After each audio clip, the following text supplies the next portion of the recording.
হিজরি বর্ষের 12 মাসের মধ্যে আল্লাহ তাআলা বলছেন মিনহা আরবাআতুন হুরুম, 4টি মাস আছে যে মাসগুলো মর্যাদাপূর্ণ মাস, সম্মানিত মাস। আল্লাহ তাআলা এই মাসগুলোকে মর্যাদা দিয়েছেন, সম্মান দিয়েছেন। সেই সম্মানিত যে 4 মাস, এই 4 মাস সম্পর্কে সহিহ বুখারীর হাদিসে নবী করিম সাল্লাল্লাহু আলাইহি সাল্লাম বলেছেন সালাতুন মুতাওয়ালিয়াত, সেই সম্মানিত 4 মাসে 3টা হলো বাই সিরিয়াল, ধারাবাহিক। সে ধারাবাহিক 3 মাস হলো জিলকদ, জিলহজ, মুহররম। বলতে হবে সাথে, জিলকদ, জিলহজ, মুহররম। সিরিয়ালে মাসের কততম মাস?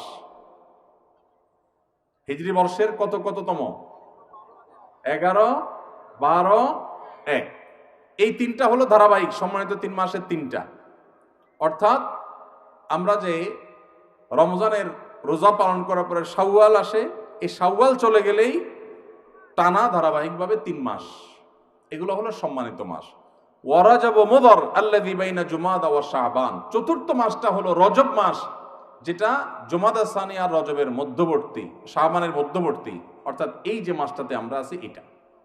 তাহলে এটা হলো সম্মানিত 4 মাসের একটা। ভাইরা আমার, এই কথাটা এর আগেও যারা জানতেন, আগে থেকেই জানতেন যে রজব মাসটা সম্মানিত 4 মাসের একটা, এটা যারা আগে থেকে জানতেন তারা একটু হাত তোলেন। খুবই অল্প সংখ্যক মানুষ। তাহলে আজকের মাহফিল থেকে নেওয়ার মতো একটা জিনিস ইতিমধ্যে আমরা পেয়ে গেছি, সেটা হলো সম্মানিত 4 মাস বছরের রমাদানটা সবচেয়ে সেরা, সেটার কোনো আলোচনা নাই, সবকিছুর ঊর্ধ্বে। রমজান মাসের পরে হিজরি বর্ষের 4টি সম্মানিত মাস আছে। এই 4টি সম্মানিত মাসের মধ্যে 3টা ধারাবাহিক, জিলকদ, জিলহজ, মুহররম, আর 4র্থ মাসটা হলো রমজান মাসের আগের মাস, অর্থাৎ যে মাসটাতে আমরা এখন আছি রজব মাস, এই মাসটা। এই ইলমটা, এই কোরআনের ধারণাটা, এটা আজকে থেকে নিয়ে যাব ইনশাআল্লাহ। এই ইলমটা নিলে লাভ হবে কি? লাভ হবে এই, স্বয়ং আল্লাহ রাব্বুল আলামিন যে মাসকে মর্যাদাবান ঘোষণা করেছেন, সেই মাসটা আমাদের কাছে মর্যাদা পাওয়ার উপযুক্ত না উপযুক্ত না? কোনো সন্দেহ আছে? আল্লাহ কোরআনে যে মাসকে মর্যাদাবান বলেছেন, সে মাসের প্রতি মর্যাদা প্রকাশ করা আমাদের কর্তব্য না কর্তব্য না? এখন আমরা যদি কাউকে না চিনি, তাকে কি মর্যাদা দেওয়া যাবে? আপনি ডিসি অফিসে চাকরি করেন, নতুন বাংলাদেশে পুরাতন ডিসি পরিবর্তন হয়ে নতুন ডিসি সাহেবের এখানে পোস্টিং হয়েছে। আপনি বিমানে করে ঢাকায় আসছেন, আপনার পাশের সিটেই ডিসি সাহেবও বসে আসছেন, উনি যোগদান করার জন্য আসছেন। আপনি ডিসি অফিসের একজন সাধারণ কর্মচারী, পাশের সিটে যে বেচারা আসছে, যে লোকটা আসছেন তিনি ডিসি হিসাবে এখানে জয়েন করবেন। আপনি জানেন না যে তার অধীনেই আপনার কাজ করতে হবে সামনে।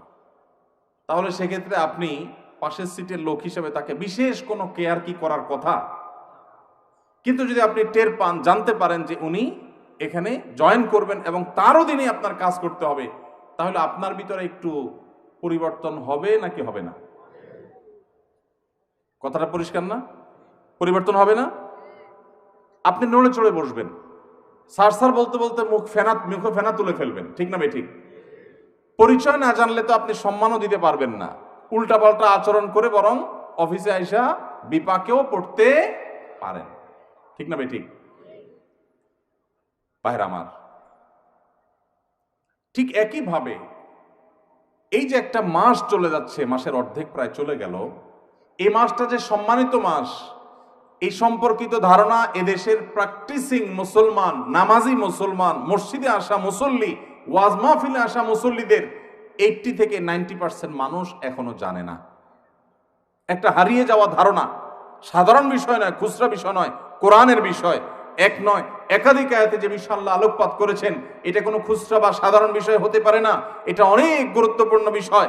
কোরআনে আল্লাহ তাআলা এই সম্পর্কে আলোচনা করেছেন যে বছরে 12টি মাসের মধ্যে 4টি মাসকে আল্লাহ মর্যাদা দিয়েছেন।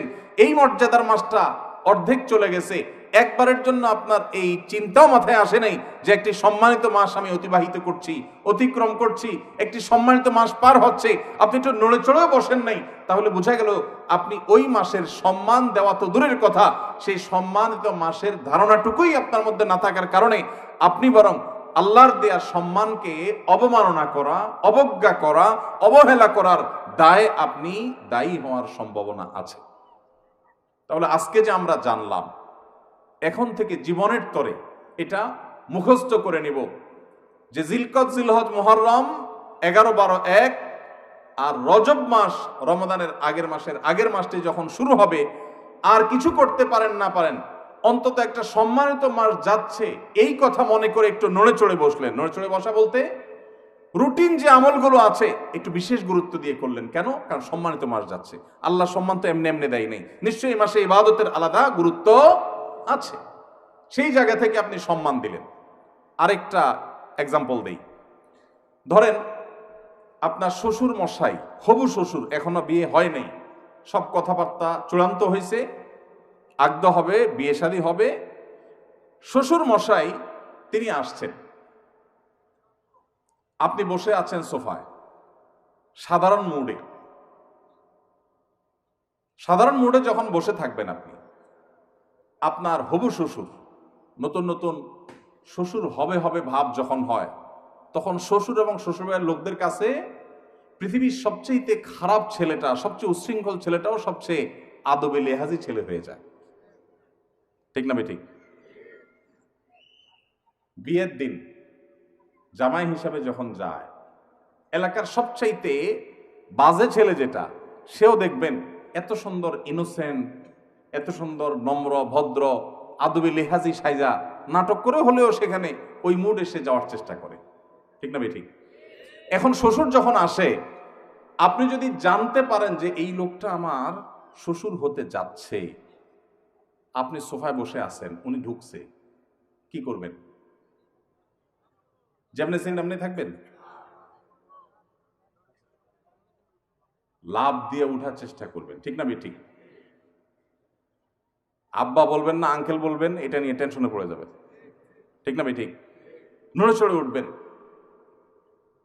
আর যদি অন্য সাধারণ মানুষ আসে, চিনেন না, তাহলে হয়তো আপনি ড্যামকেয়ার ভাবে বসে থাকবেন। রজব মাস প্রবেশ করার পর আপনি যদি জানেন যে একটা সম্মানিত মাস প্রবেশ করেছে, আল্লাহ সম্মান দিয়েছেন, সাথে সাথে আপনি নড়ে চড়ে বসবেন। নড়ে চড়ে বসা কি? অন্য সময় ফজর নামাজের জামাতে গাফিলতি হলেও রজব মাস যাচ্ছে এই কথা মনে করে তাড়াতাড়ি মসজিদে চলে যাবেন, কারণ সম্মানিত মাস যাচ্ছে, আল্লাহ সম্মান দিয়েছেন। আমি যদি নড়ে চড়ে না বসি, আমি যদি আমলের জন্য নড়ে চড়ে আমি নিজেকে প্রস্তুত না করি, তাহলে আল্লাহর দেওয়া সম্মানিত মাসের প্রতি আমি অবহেলা এবং অবজ্ঞা প্রদর্শন করে বেয়াদব হলাম। ভাইরা আমার, ধারণাই নেই সমাজে, আলোচনাই নেই। মসজিদের ইমাম সাহেবদের প্রতি আমার অনুরোধ, সম্মানিত মাসগুলো যখন আসবে প্রতিটা মসজিদে মসজিদে এ সম্পর্কে আলোচনা করবেন, আলোকপাত করবেন, আমাদের ভাইদেরকে ধারণা দিবেন। অনেক ভাই আছেন 50-60 বছরের মুসলমান, তার জীবনে 50 বার সম্মানিত মাস এসেছে, একটি বারের জন্য তিনি কেয়ারও করেন নাই, জানেনও না, তার মাথায় আসেই নেই রজব কি আর জমাদের সানিয়া কি, কোনো পার্থক্য নাই, কোনো ব্যবধান নাই, কোনো ভাবলেশ নাই। এর মানে হলো আল্লাহর দেয়া সম্মানিত মাসের প্রতি সম্মান প্রদর্শন আমি করলাম না, অবজ্ঞা করলাম। এটা সুস্পষ্ট আল্লাহর দেওয়া মর্যাদার প্রতি অবজ্ঞা, অসম্মান এবং বেয়াদবি। ভাইরা আমার, তাহলে এখন থেকে সম্মানিত মাস যখনই আসবে, এই মাসকে সম্মানিত মাস হিসাবে আমরা একটু কেয়ার করব, চেষ্টা করব না ইনশাআল্লাহ? সেদিন কোন এক ভাইয়ের সাথে দেখা, হঠাৎ করে আমার অফিসে এসছেন, ভাই কানাডা থাকেন। তো আমরা যখন নাস্তা অফার করলাম, সবাই নাস্তা খাচ্ছি, উনি বলেন আমি রোজা আছি। আমি বললাম কি উপলক্ষ রোজা আজকে? সোম না, বৃহস্পতি না, আইয়ামে বীজ না, হঠাৎ করে আজকে এই মঙ্গলবারে কিসের রোজা? তুমি বললেন না, কোনো মাসনুন রোজা না, যেহেতু সম্মানিত মাস রজব যাচ্ছে, সম্মানিত মাস উপলক্ষে রোজা রাখার কোনো স্পেশাল নির্দেশ নাই হাদিসে কোরআনে, কিন্তু আমি নিজে থেকে একটু নফল হিসাবে এটা রাখছি। একে তো শীতকাল, এই সময় নবী সাল্লাল্লাহু আলাইহি ওয়াসাল্লাম রোজা রাখার জন্য উৎসাহ দিয়েছেন, আবার সম্মানিত মাস আল্লাহ সম্মান দিয়েছেন, সেজন্য আমি নিজের উদ্যোগে সুন্নাহ হিসাবে না, একটু নফল আমল করার চেষ্টা করেছি। আমার দিলটা শীতল হয়ে গেছে শুনে। উপস্থিত যারা ছিল সবাইকে বললাম, দেখেন, এটাকে বলা হয় কোরআনের শিক্ষা, এটাকে বলা হয় হাদিসের শিক্ষা। ওয়াজ মাহফিল শুনতে শুনতে কান ঝালাফালা করে ফেললাম, একেবারে ওয়াহ কি ওয়াজ হয়েছে, কি ওয়াজ শুনলাম, এই সমস্ত ওয়াহ আর আহ বলে চলে গেলাম, কিন্তু কিছু শিখতে পারলাম না। জীবনে কোনো পরিবর্তন হলো না, কোনো চেঞ্জ আসলো না, কোনো আমল আসলো না, কোনো বদামল ছাড়া হলো না। এটা কখনো দ্বীনের শিক্ষা অর্জন হতে পারে না। এই জন্য ভাইরা, আজকের মাহফিল থেকে আমরা যে এ সম্পর্কে নিজেরা এই ইলমকে আমল করব, চর্চা করব যখন সম্মানিত মাস আসে, এবং নিজের পরিবারের সদস্য বন্ধু বান্ধবের মধ্যে এই বিষয়গুলো শেয়ার করবো যে সম্মানিত মাস সম্পর্কে ধারণা সম্পর্কে তোমার জানা আছে কিনা বন্ধু, চলো আমরা আলোচনা করি। কোরআনে আল্লাহ তাআলা সম্পর্কে বলেছেন, শেয়ার করা যাবে তো ইনশাআল্লাহ। আল্লাহ তাআলা আমাদের সবাইকে এই সম্মানিত মাস সম্পর্কে যে ধারণা বিলুপ্ত হয়ে যাচ্ছে সমাজ থেকে, কোরআনের আমল সাধারণ খুচরা বিষয় না, অথচ হারিয়ে যাচ্ছে, ধারণাই নাই, এই গোটা প্যান্ডেলের মধ্যে 2-4-5 জন ছাড়া বাকিরা আমরা জানি না।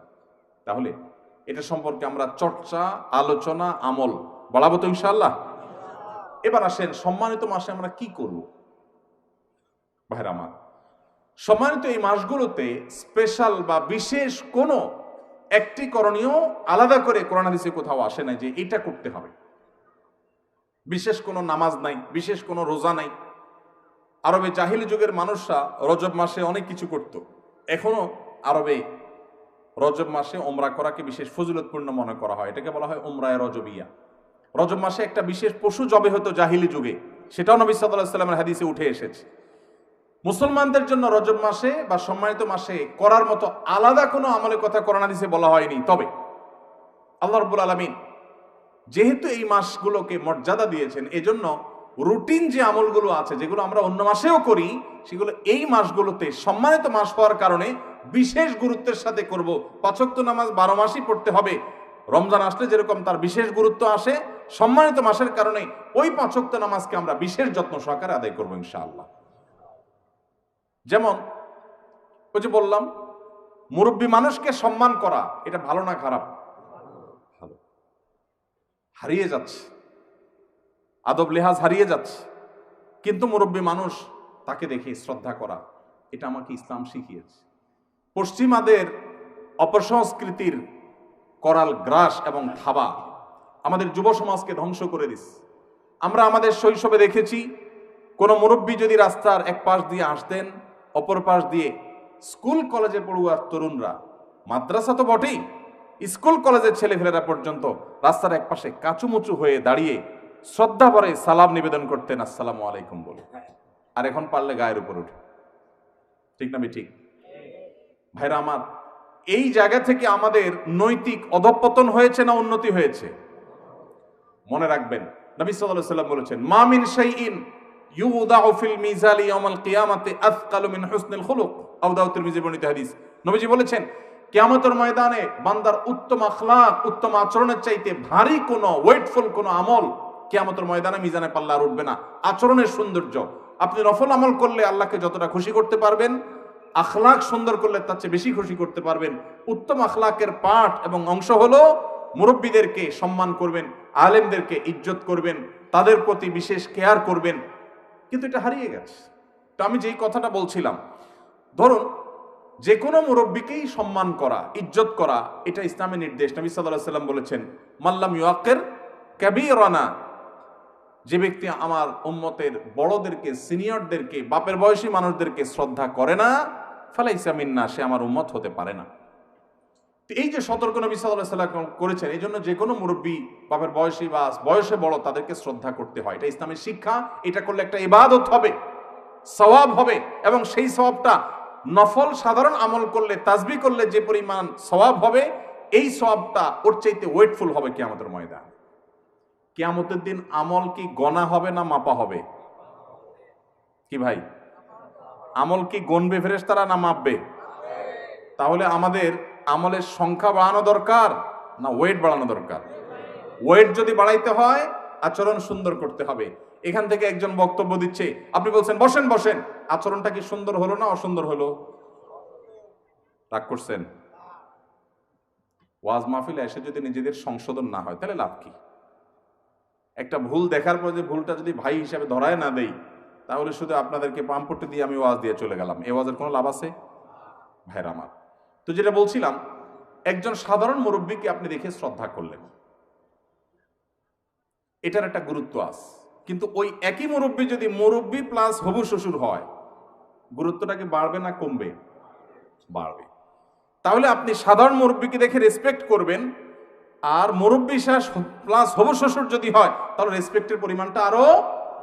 ঠিক একইভাবে অন্য যে কোনো মাসে 5 ওয়াক্ত নামাজ আপনি পড়বেন, রজব মাস সম্মানিত মাস আসছে, সেজন্য আপনি ওই 5 ওয়াক্ত নামাজের গুরুত্ব আরো বাড়িয়ে দিবেন। আমি কি বোঝাতে পেরেছি আপনাদেরকে? আপনাদের কাছে কি বিষয়টা পরিষ্কার হয়েছে যে রজব মাসে কি করতে হবে? রুটিন যে কাজগুলো আছে, ভালো কাজগুলো আছে, সেগুলো এই মাসে আরো যত্ন সহকারে করতে হবে। কেন? সম্মানিত মাস যাচ্ছে, আপনি কোরআন তেলাওয়াত প্রতিদিন করেন, মাশাআল্লাহ, আল্লাহ আপনাকে তৌফিক দিয়েছেন। রজব মাস এটা চিন্তা করে কোনোদিন একটু অলসতা লাগলে মনে মনে নিজেকে বলতে হবে যে না, সম্মানিত মাস যাচ্ছে, অতএব আমাকে বিশেষ গুরুত্বের সাথে কোরআন তেলাওয়াত করতে হবে। তাহলে রজব মাসে কি করবো, এটা পরিষ্কার হয়েছে। আরেকটা করণীয় হলো, আল্লাহ রাব্বুল আলামিন কোরআনে কারীমে বলেছেন সূরা তওবা, যে আয়াতটি আমি তেলাওয়াত করলাম এখানে, যালিকাদ দীনুল কাইয়্যিম ফালা তাজলিমু ফীহিন্না আনফুসাকুম। এই সম্মানিত মাসগুলোতে তোমরা নিজেদের প্রতি নিজেরা অবিচার করিও না, নিজেদের প্রতি নিজেরা জুলুম করিও না। তার মানে পাপাচার করে এই সম্মানিত মাসে, যে মাসকে আল্লাহ সম্মান দিয়েছেন, এই আল্লাহর দেওয়া সম্মানিত মাসে গুনাহের কাজ করে নিজের পা নিজে কুঠারাঘাত করো না। কুঠারাঘাত যে করেছ, এটা তো দুনিয়ার কুঠারাঘাত না যে দেখা যাবে রক্ত বের হবে। বুঝবা কিয়ামতের দিন যে আল্লাহর দেয়া সম্মানিত মাসে অপরাধ করে গুনাহে লিপ্ত হয়ে নিজের আমল বরবাদ করেছো, ইমান বরবাদ করেছো। এজন্য খবরদার, সম্মানিত মাস আসলে নিজের প্রতি নিজে গুনাহের মাধ্যমে অবিচার করবা না। এই আয়াতের আলোকে ইমাম ইবনে কাসির রাহিমাহুল্লাহ সহ অন্যান্য মুফাসসিরগণ বলেছেন যে এর মানে হলো সম্মানিত মাসগুলোতে গুনাহ থেকে বাঁচার ব্যাপারে, বিরত থাকার ব্যাপারে বিশেষ যত্ন নিতে হবে। ওই যে একটু আগে যেটা বললাম, সেটাকে আবারও আমরা অন্যভাবে বোঝার চেষ্টা করি। ধূমপান করা ভালো কাজ না খারাপ কাজ? খারাপ কাজ। আপনারা তো কেউ করেন না, খারাপ কাজ যেহেতু কেউ তো করেন না। মাশাআল্লাহ, সব ফেরেশতা, ওয়াজ আর করার দরকার কি, এত নেককার মানুষ তারা, মাশাআল্লাহ। ধূমপান করা খারাপ কাজ, শ্বশুরের সামনে করা ডাবল খারাপ। একে তো খারাপ কাজ, আবার শ্বশুরের সামনে বিড়ি খেয়ে সিগারেট খেয়ে ধোঁয়া ছাড়া, এটা হলো একটা আস্ত বেয়াদবি। ঠিক না ঠিক? ঠিক একইভাবে সারা বছর গুনাহের কাজ করা খারাপ কাজ, কিন্তু সম্মানিত মাস আসার পর যদি কেউ গুনাহের কাজ করে তাহলে সেটা ডবল খারাপ কাজ। আমি কি বোঝাতে পেরেছি ভাইরা আমার? তাহলে আসেন, রজব মাসের আজকে 14তম তারিখ গেল, আজকে সন্ধ্যা থেকে 15তম তারিখ শুরু হয়ে গেছে। এই মাসের বাকি যে 15 দিন আছে, আমরা যে যে গুনাহে লিপ্ত, কেউ ফেসবুকে হারাম জিনিস দেখি, কেউ বিড়ি সিগারেট খাওয়ার বদভ্যাস আছে, কেউ মুখ দিয়া গীবত শিকায়াত করা, গালিগালাজ করা, খারাপ কথা বলার বদভ্যাস আছে। যে যে গুনাহে লিপ্ত, এই সম্মানিত মাসে প্রতি সম্মান দেখিয়ে সেই গুনাহগুলো থেকে বেঁচে থাকার জন্য বিশেষ যত্ন নেব, চেষ্টা করা যাবে না ইনশাআল্লাহ? আল্লাহ তাআলা আমাদের সবাইকে আমলের তৌফিক দান করুন। ভাইরা আমার, সাদা মাঠা কথা কিন্তু অত্যন্ত দরকারি। কোরআনের নির্দেশ হারায় গেছে, আলোচনা নাই, পর্যালোচনা নাই, সেটা আবার নতুন করে আমরা স্মরণ করালাম। আল্লাহ তাআলা আমাকে, আপনাকে, আমাদের সবাইকে আমলের তৌফিক দান করুন।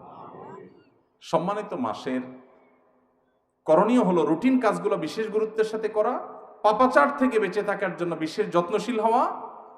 আর আল্লাহ রাব্বুল আলামিন এই মাসে যুদ্ধ বিগ্রহ সম্পর্কে বলেছেন, ইয়াসআলুনাকা আনিশ শাহরিল হারামি কিতালিন ফীহ।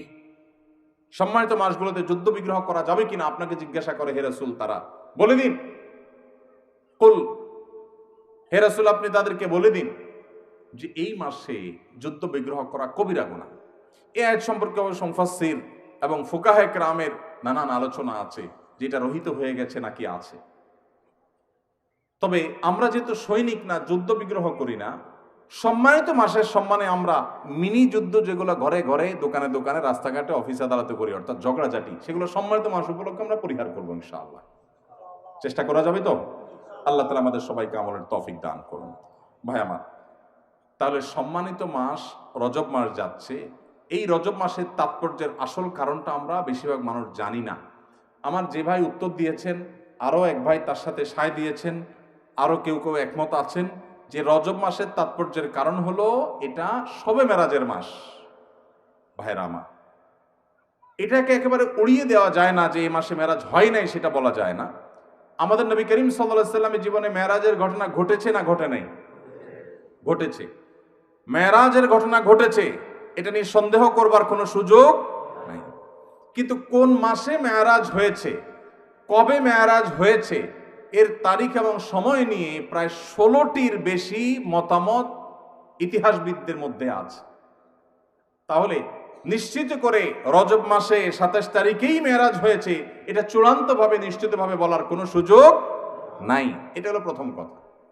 দ্বিতীয় কথা হলো, অনেক ফুকাহা কেরামের মতে রজব মাসে হয়েছে, অনেক মুহাদ্দিসিন, অনেক মুআররিখিন, ইতিহাসবিদদের মতে এই মাসেই হয়েছে। সেই জায়গা থেকে আপনি এই মাসকে মেরাজের মাস বলেন, তাতে এমন কোনো সুবিধা অসুবিধার ব্যাপার নাই। কিন্তু অসুবিধার জায়গাটা হলো এই মাসকে ওই মেরাজের মাস হিসাবে বিশেষ তাৎপর্যপূর্ণ মনে করাটা। হাদিসে কোথাও নবী সাল্লাল্লাহু আলাইহি ওয়াসাল্লাম এই মাসকে মেরাজের মাস বলে পরিচয় করার নাই। আমাদের সমাজে সুন্নাতের প্রচার যতটা হয়, বেদাতের প্রচার তার চাইতে বেশি হয়। রজব মাস এর চাঁদ দেখার সঙ্গে সঙ্গে পত্রপত্রিকায় সমস্ত মিডিয়া নিউজ হয় যে পবিত্র রজব মাসে চাঁদ দেখা গেছে, অতএব অমুক তারিখে শবে মেরাজ। শবে মেরাজ অমুক তারিখে, এটা কোনো বিশুদ্ধ হাদিস দ্বারা সাব্যস্ত না। ইতিহাসবিদদের অনেকের মত আসছে, কিন্তু সেটাকে যতটা গুরুত্বের সাথে প্রচার করা হয়, রজব মাস যে সম্মানিত 4 মাসের একটা, ওইটাকে গুরুত্বের সাথে যদি প্রচার করা হতো, এইভাবে নিউজ করা হতো যে রজব মাসের চাঁদ দেখা গেছে, কোরআনের নির্দেশ অনুযায়ী সম্মানিত 4 মাসের একটি এটি, তাহলে মানুষ সঠিকটা জানতে পারতো। ঠিক না ঠিক? তাহলে সঠিক এবং শুদ্ধটা কোরআনের বর্ণনা, কোরআনের শিক্ষাটার চর্চা নাই, আছে সেটা যেটা আসলে বিশুদ্ধ কোনো বর্ণনা দ্বারা প্রমাণিত না। ভাইরা আমার, এই জন্য আমাদের নিজস্ব উদ্যোগে দিন শিখতে হবে। দিন শেখার জন্য ওয়াজ মাহফিল একদিন আসলে যথেষ্ট হবে।